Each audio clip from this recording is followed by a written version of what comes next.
as well, and then the Liampo ban also. Yeah, with the Mosi being paid, we're most likely going to see that in the support, so banning out the 2 tanks, which I think is actually really clever here for Falcons. They're banning away the 2 tanks. They know that at the moment, WEIBO Gaming have a little bit of frontline, you could say, with the Orgren. Charlotte now also being picked as well is pretty decent, but WEIBO Gaming have to come up with a different support that is not the Zhongfei and the Liampo, whereas Falcons already have that Mosi picked up for Clue in the support, unless it gets picked in the mid lane. We have seen the build player before in the mid lanes. There is that possibility, but we're most likely going to see a mid laner instead. We'll have to wait and see as it... Oh, interesting. Pei is being hovered here.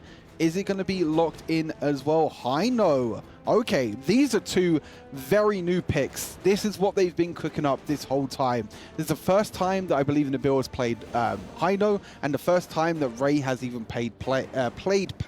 That's a bit of a tongue twister, isn't it? Played Pei. But yeah, first time that we're seeing both these heroes on the side of Team Falcons. This is maybe something that they've been preparing for behind the scenes, and it's going to be super interesting because they have to leave it all out there now. All out on the gorge. They have to win this game. I mean, on broadcast, haven't seen it in EWC, but we saw it in, I believe it was one of the maybe the qualifying tournament. Ray has played it at least once. That's all I know. It generally goes well. Obviously, it's one of those really good early game heroes, very aggressive, but they're gonna just maximize their healing with the Cayenne, which kind of replicates that Dolia and Hu Huan thing that we saw earlier with Lung in the last game. So giving all the healing over to Lung, so we could be seeing Lung and Orgren and Charlotte being the main front line here. Yeah, it's one of the first times I think we've seen the Cayenne in this tournament so far. Yes, I think especially with like the likes of Liampo and Zhongfei being banned, you're kind of going a little bit down the tier list in terms of the supports. But as you mentioned, we kind of saw it a little bit in the last game with KPL Dream Team. Having that support for the long is so important because yes, he is in mobile AD carry. I mean, yes, he does have the extra mobility with his ultimates, but you need to make sure that he keep himself alive, and that is what Cayenne is going to do. But it's do or die now, really, for Team Falcons. They have to pull up an upset, and an upset they're going to have to do because WEIBO Gaming are looking incredibly strong in this tournament.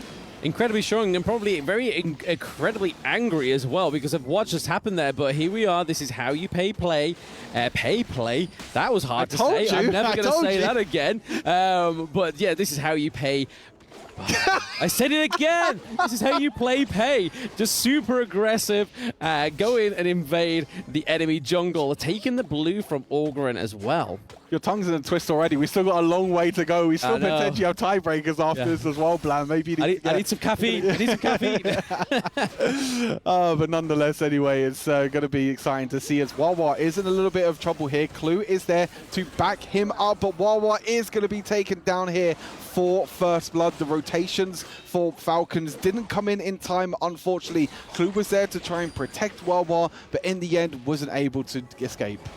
But this is what we was talking about in their last series, is that there's always seems to be, it's either a communication issue or a time and a place issue, because Ray or Wawa are not always very close to each other. They're either opposite sides of the map, Ray's probably on the opposite side of the camp or something like that, and they never quite formulate it in a way that it kind of works. So this is something I think that going from EWC, Falcons probably have to just try and polish up a little bit here.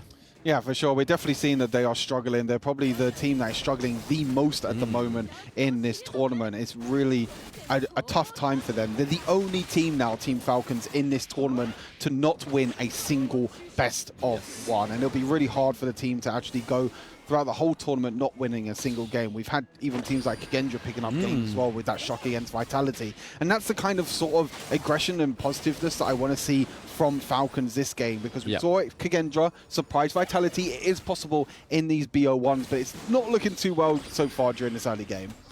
Not quite yet, not at all. But again, it's the same kind of coin flip as well. So there's been some teams that have really been upset as well. And it just shows you the caliber of the teams that have been invited or even qualified to EWC. We've got VKS sitting at 1-2. Yeah. They are currently at the bottom of their group. It's just like, what is going on? VKS are such Brazilian titans, and even Loops is doing better than them. I mean, we could argue that maybe Loops has a little bit more of an easy journey so far, but VKS have definitely, it's been a bit of a surprise, but I think it just plays onto how great these teams are currently participating in EWC. But less about the teams, more about what's going on in this game. We're currently at the 3-minute mark. WEIBO Gaming clearly have one kill on the board. I believe it was over to Wawa when he had nobody around him to help him. But then looking at the gold lead, they are securing that as well. Yeah, a little bit of gold lead so far, but nothing too crazy in this early game. You're seeing at the moment the Falcons are prioritizing putting this Ollie in the mid lane with the Mosey as well, trying to get a little bit of extra play, a little bit of setup potential as well. But it's so difficult to lock down this Orgrin. We are seeing the Orgrin back in the jungle this time. We've seen it quite a few times in the Clash lane, but now we're seeing it back in the jungle. Clears through these camps so quickly and is able to rotate so fast around the map. Like, just look at this. It's so annoying to deal with. Orgrin takes another kill. Just being able to go over walls like that, have so much burst damage with his unique auto attacks as well. And then look, hey, he's just going to glide away to safety. That right there is just a clip that really shows the power of this hero and why it's one of the most played heroes at the moment at EWC. I mean, it implements the playstyle of Honor of Kings as a whole, right? Because it's such a fast-paced game. Even having to traverse just around a small little corner of a wall just makes the whole difference. But Orgrin completely negates that. He's just like, oh, there's a wall there. No matter. I'm just going to jump over it. Parkour, baby. And then he's able to sort of secure the kills like we just saw there. We saw that Nabil fell short into the bot lane. And it was definitely an unfair 3v1. But Goy Yu here could be a victim of a 2v1 here from Pei and Byron. They are pretty much close, but here comes Long in here with the Cayenne to give some healing, baby. That's a turnaround. That's a bait and switch. Oh, it's a disaster for Falcons. That's really the only opportunity that they had to really take down the Charlotte, but the Cayenne was just there in time, and now Orgrin is there. The surprise factor onto Ray goes down Pei, and they're going to try and get even more kills as well. There's no escaping this Orgrin. The effects of being able to just lift up your enemies, get them down into the verse. And he's going to go even further as well, trying to go for the tower dive. Nabil actually using his ultimate to stay alive, but he's going to go straight into Orgrin. Is he going to get another execute? No, 1 HP in the end for Nabil. But time and time again, Falcons are trying to get these picks. They're trying to be proactive, but they're just not letting things work out this time around.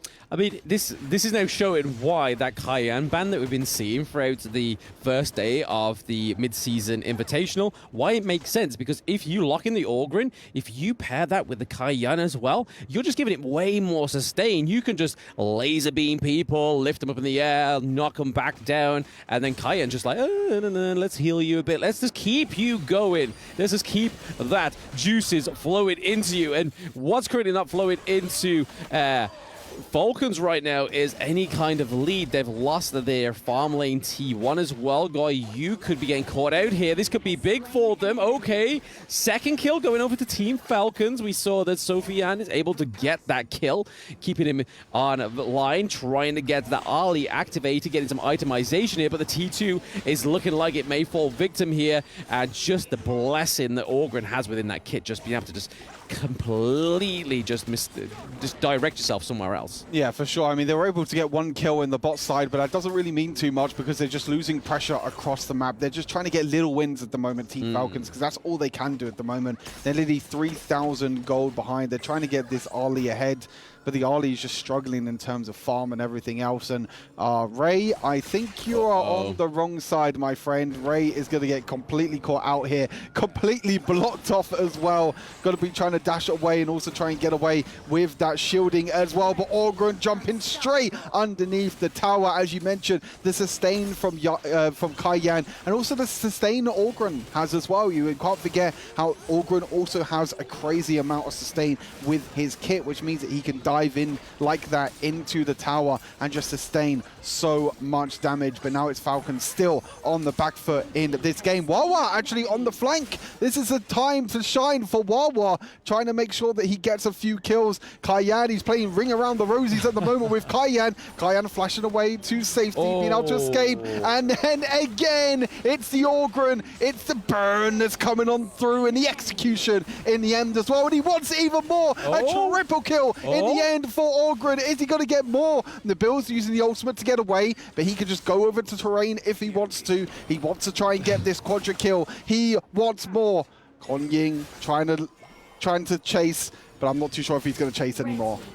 Yeah, no, Lung was looking for a little bit of a pincer movement there. We saw that it was chasing. Nabil was in the wrong side of the jungle, and here we go. It's a legendary, not quite the quad kill. There's too much time between it, and I think that's the literal only mission that Nabil could muster up there, was just like, if I can deny the quad kill, that can be a little victory for me. But this is not looking like a huge victory for Falcons here, because they have two of their high ground turrets pretty much susceptible to be taken down here, Stu.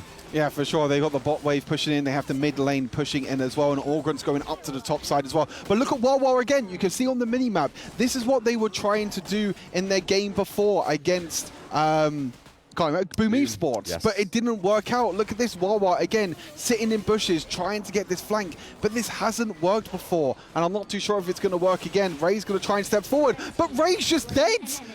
Like, the flank's not even coming in. Again, it's miscommunication. Wawa's back in the base, and Ray's trying to step forward. Like, okay, Wawa's behind them. We can try and do something. And it's just not working out. Clue being taken down as well. And it's mission accomplished at the moment for WEIBO Gaming. They had anger in their blood. They had anger in their bones. And they're trying to take down the Crystal in under 10 minutes. You lost against the KPL Dream Team already in under 10 minutes. You might even lose against WEIBO as well. The double knock up from Lady Shen in the end as well. Charlotte dashing in for a triple kill, and they're just waiting for the minions to crash on in to end this game. Yes, I think they can still do it within that 10-minute mark. It's going to be very close. The Winions are at the Crystal. We see that they try and stop it, but no.